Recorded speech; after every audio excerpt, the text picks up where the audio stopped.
The hem of Hannah Zimmerman's once beautiful dress caught beneath her worn boot heel as she hurried across the dusty main street of Silver Creek, sending her tumbling forward with a small cry.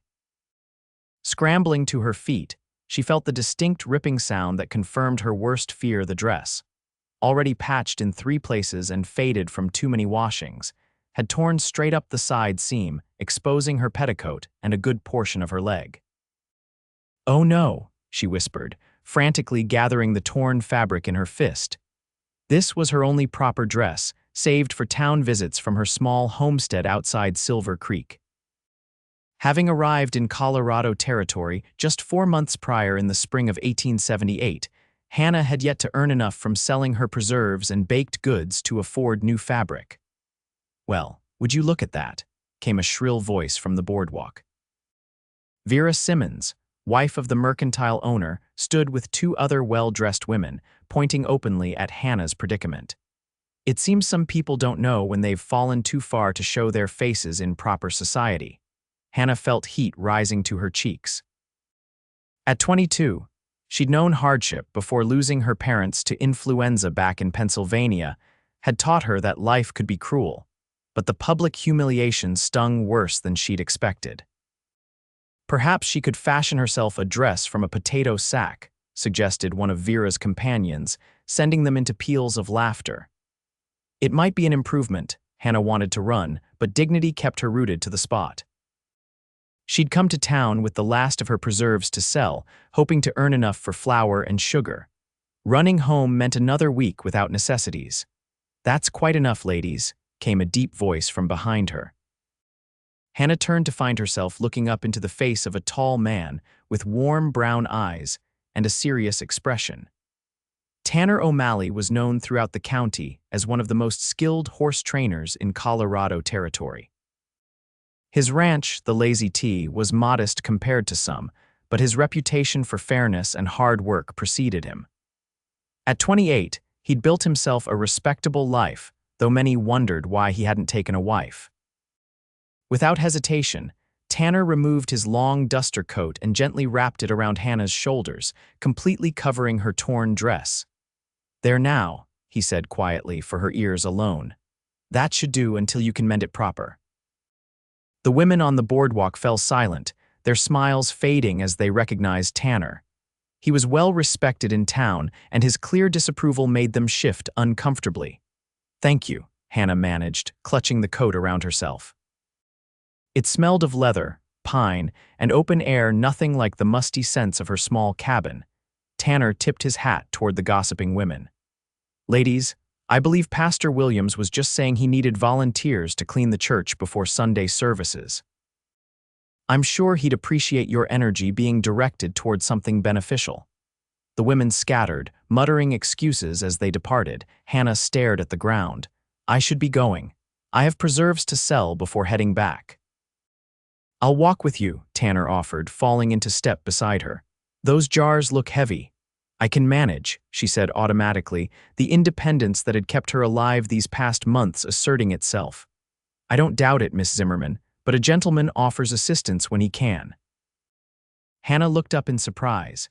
"You know my name," a slight smile crossed his face. "Silver Creek isn't so large that newcomers go unnoticed, especially ones who make blackberry preserves as good as yours." They reached the general store, where Hannah arranged her jars on the counter. Mr. Simmons, perhaps feeling guilty for his wife's behavior, offered a fair price for the lot. With relief, Hannah tucked the money into her pocket, enough for flour, sugar, and even a small bolt of fabric.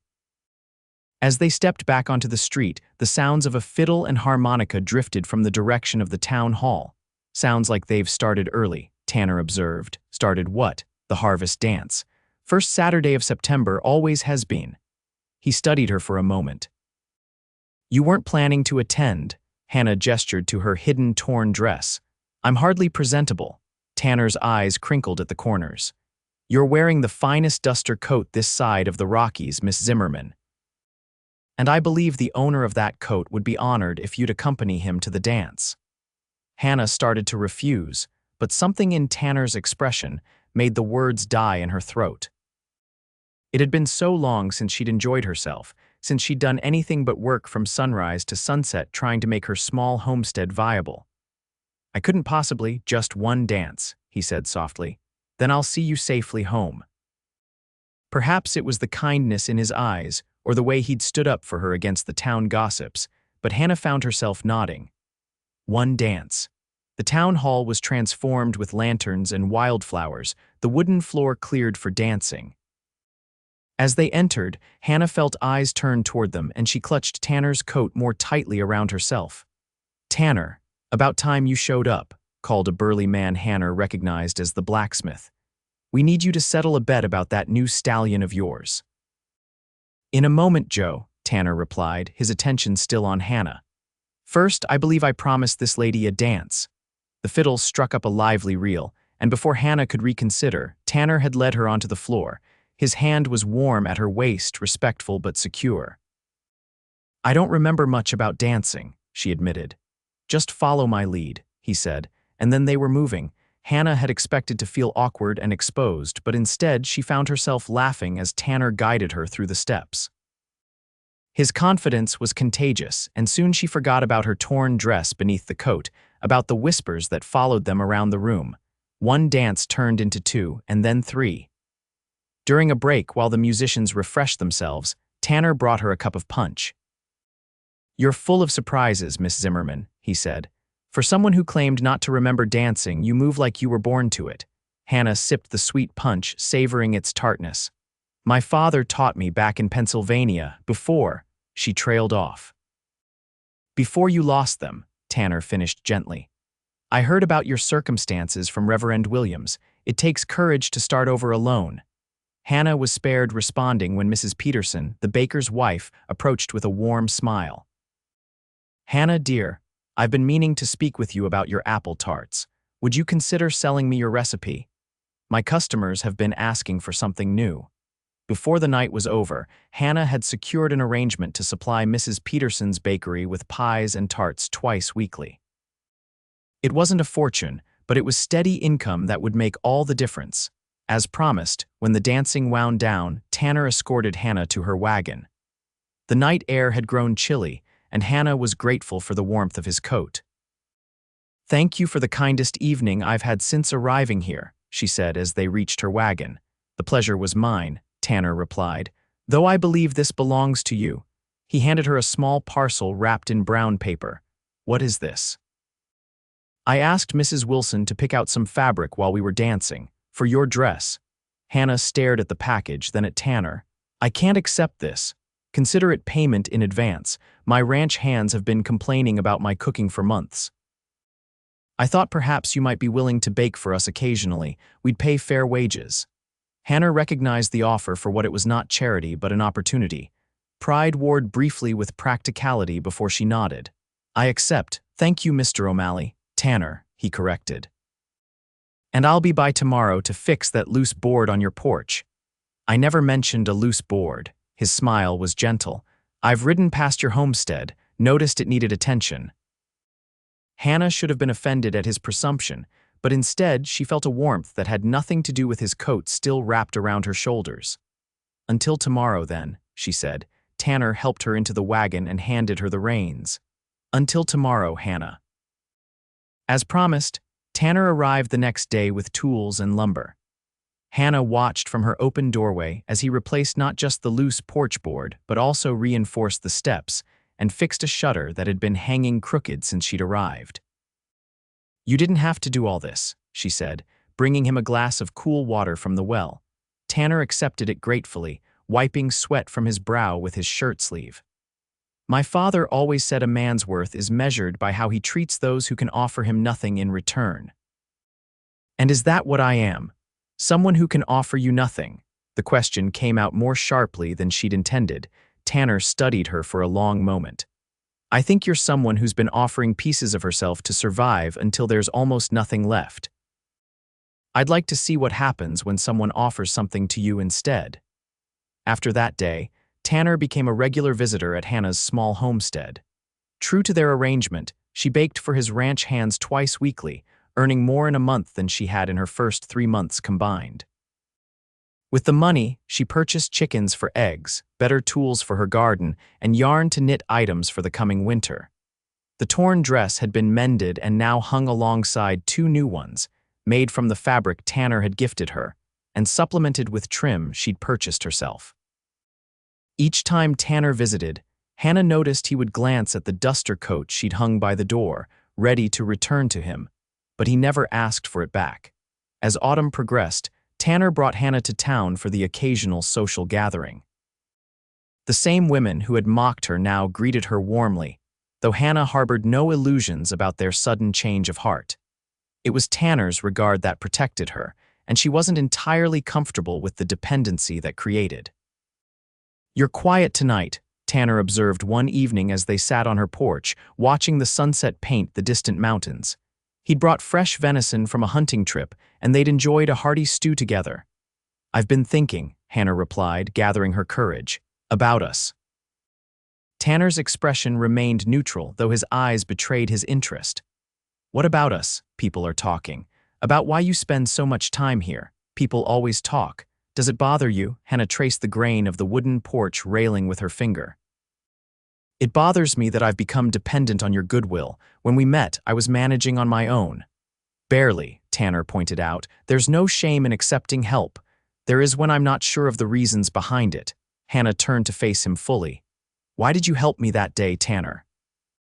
Why have you continued to help me?" Tanner was silent for so long that Hannah thought he might not answer. Finally, he sighed. "My mother came west as a young woman, alone like you. She was tough as pine knots but proud, too proud to accept help when she needed it." His voice grew softer. "She died of pneumonia my 10th winter. The doctor said she'd been sick for weeks but wouldn't spend the money to treat herself." Hannah's heart ached for the boy he'd been. "I'm sorry. When I saw you in town that day, standing tall despite everything, you reminded me of her. But then I got to know you, Hannah, and you became something else entirely." He met her gaze steadily. "You became someone I think about when I wake up and before I sleep, someone whose smile makes my day brighter." Hannah felt her pulse quicken. "Tanner, I'm not asking for anything," he interrupted. "Just telling you the truth since you asked for it. My help comes with no expectations." Hannah believed him, which only made her feelings more complicated. Because somewhere between that first dance and this moment, Hannah had begun to have expectations of her own hopes that frightened her with their intensity.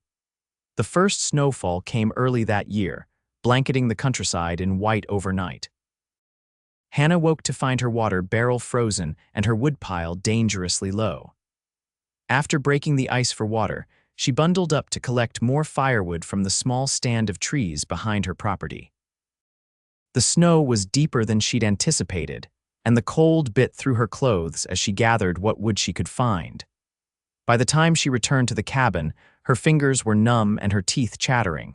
She'd just gotten a small fire started when a knock came at her door. Tanner stood there, his wagon loaded with split logs. "Thought you might need these," he said, already moving to unload them. Storm's supposed to get worse by nightfall. Hannah wanted to refuse, to prove she could manage alone, but the reality of her situation was undeniable.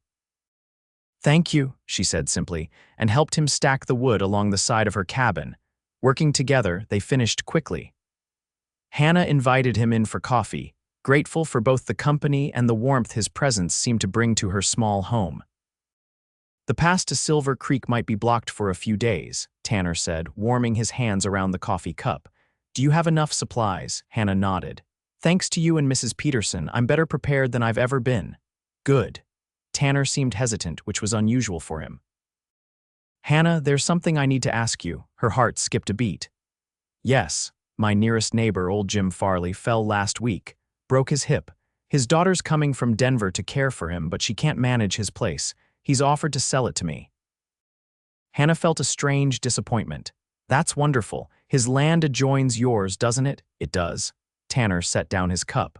"The thing is, his cabin's in better shape than mine. 2 bedrooms, a proper kitchen, too much space for a bachelor."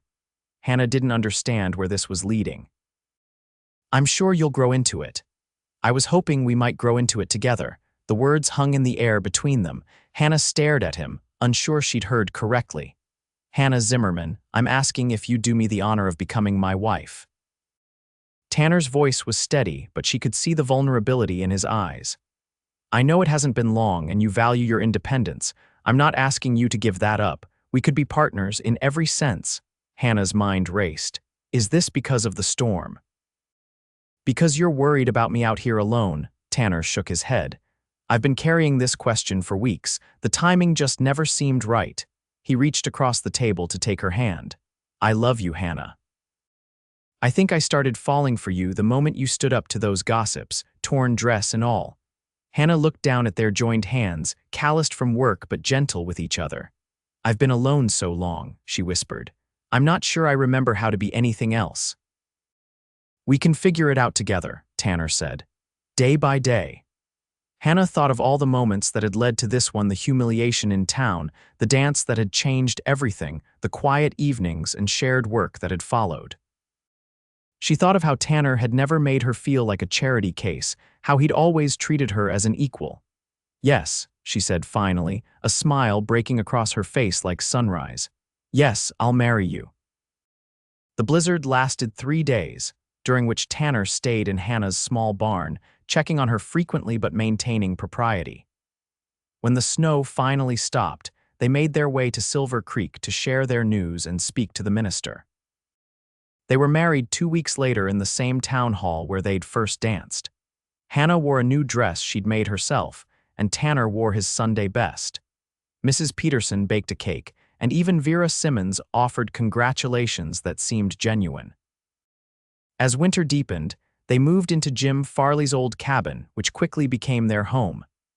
Hannah set up her baking business in the spacious kitchen, while Tanner expanded his horse training operation. They worked hard, side by side, through the cold months. When spring arrived, Hannah planted a garden twice the size of her previous one. Tanner built additional chicken coops and helped her establish a small orchard that would bear fruit in the years to come. Do you ever regret it? Tanner asked one evening as they sat on their new porch watching the sunset. Giving up your independence, Hannah leaned against his shoulder. I haven't given it up, I've shared it, there's a difference. So no regrets, he pressed, kissing the top of her head. Hannah thought of the torn dress, now carefully preserved in her trunk as a reminder of the day everything changed. Not one, she assured him. Though I still have your duster coat, don't you want it back, Tanner chuckled. Keep it. It looks better on you anyway. As the seasons changed, their love deepened. The following winter brought their first child, a daughter they named Elizabeth after Hannah's mother. 2 years later, they welcomed a son, Michael, named for Tanner's father. Hannah's baking business flourished, eventually expanding into a small shop in town that she operated 3 days a week. Tanner's reputation as a horse trainer grew throughout the territory, bringing clients from as far as Denver. They faced challenges: drought seasons, illness, the normal conflicts that arise between two strong-willed people building a life together, but they weathered them all. Their foundation too solid to be easily shaken. 5 years after their wedding, the town of Silver Creek held a harvest festival grander than any before. As the community had grown, so had its celebrations. Hannah, now a respected businesswoman and mother, stood near the refreshment table, watching her children play with the other town youngsters. Mrs. O'Malley, came a familiar voice. Vera Simmons approached, older now but still immaculately dressed. Your apple cake is divine as always. Thank you, Mrs. Simmons, Hannah replied politely. Vera hesitated, then spoke in a lower voice. I never properly apologized for my behavior when you first came to town. It was unforgivable. Hannah was surprised by the sincerity in the older woman's eyes. That was a long time ago. Not so long that I've forgotten my cruelty or your dignity. Vera glanced across the room to where Tanner was showing little Michael how to bow to a dance partner. He chose well, you know, the whole town says so. Before Hannah could respond, Tanner approached, their daughter skipping alongside him. May I have this dance, Mrs. O'Malley? He asked with a formal bow that made Elizabeth giggle. You may indeed, Mr. O'Malley, Hannah replied, taking his offered hand. As they moved onto the dance floor, Tanner pulled her close. Happy. Hannah looked around at the life they had built, their healthy children, their prospering businesses, the respect they had earned, and most importantly, the love that had only grown stronger with time. Completely, she answered truthfully.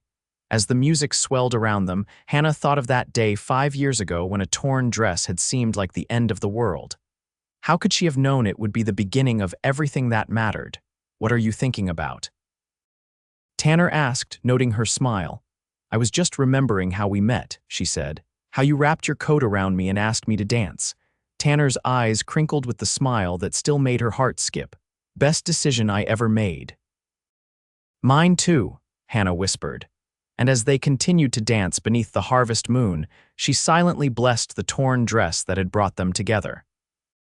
Years passed, and Silver Creek grew into a proper town with a railroad station and a schoolhouse where Elizabeth and Michael received their education. Hannah's Bakery became an institution, famous throughout the county for pies that won ribbons at every territorial fair. Tanner's Horse Ranch expanded to include breeding stock that sold for impressive sums to buyers from the East. Their love story became something of a legend in Silver Creek, how the proud homesteader with the torn dress and the kind-hearted horse trainer had built one of the most successful partnerships in the territory. Young couples sought their advice, and Tanner and Hannah gave it freely, always emphasizing the same lessons they had learned. Respect each other's strengths, face hardships together, and never forget to dance, even when the music seems distant. On their 20th wedding anniversary, their grown children organized a celebration at the town hall where it had all begun. Friends and neighbors gathered to honor the couple whose love story had inspired so many. As the evening wound down, Tanner led Hannah outside to the starlit porch. From his pocket, he produced a small, carefully wrapped package. "What's this?" Hannah asked, accepting it with a smile. "Open it and see." Inside was a delicate silver locket. When Hannah opened it, she found a small scrap of faded blue fabric carefully preserved inside. "Is this?" "From your dress," Tanner confirmed. "I saved it that day, though I'm not sure why. Perhaps even then I knew our story was just beginning." Hannah closed her hand around the locket, tears welling in her eyes. "After all these years, you still surprise me." Tanner drew her close. "And I intend to keep surprising you for all the years we have left."